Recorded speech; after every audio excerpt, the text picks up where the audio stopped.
ఉసిరికాయల్ని శుభ్రంగా కడుక్కొని తడి లేకుండా తుడుచుకొని ఇలా తురుము పట్టి పెట్టుకోవాలి.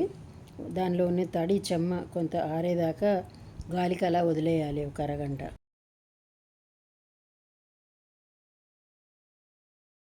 నువ్వులు వేయించుకోవాలి చిటపట్లాడేదాకా. పల్లీలు కూడా పొట్టుపోయేదాకా వేయించుకోవాలి. కొద్దిగా ఎండు కొబ్బరి కూడా తురుము పట్టి అది కూడా వేయించుకోవాలి. కొబ్బరి కూడా వేగిన తర్వాత ఇలా పక్కన పెట్టుకోవాలి. తర్వాత బాణల్లో కొంచెం నెయ్యి వేసుకొని, ఆవు నెయ్యి అయితే బెస్ట్, నెయ్యి వేసుకొని గుమ్మడి గింజలు, పొద్దుతిరుగుడు గింజలు, తర్వాత ఇంకా మీకు నచ్చిన నట్స్, వాల్నట్స్, సీమ బాదం పప్పు, పిస్తా పప్పు ఇలా అన్నీ వేసుకొని వేయించుకోవాలి.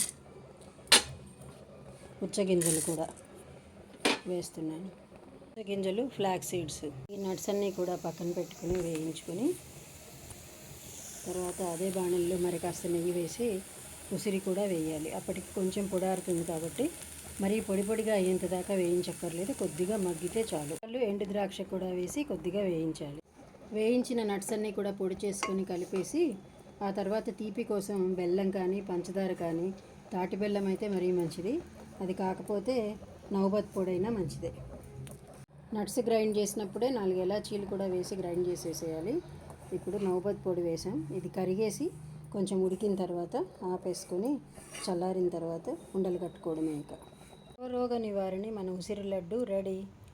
మామూలుగా అయితే 4 రోజులు ఫ్రిడ్జ్లో పెడితే 15 రోజులు నిల్వ ఉంటుంది, కానీ అసలు 4 రోజుల దాకా ఆగాలి కదా. దీని రుచికి రోజుకొకటి కాదు ఎన్నైనా తినేస్తారు పిల్లలు.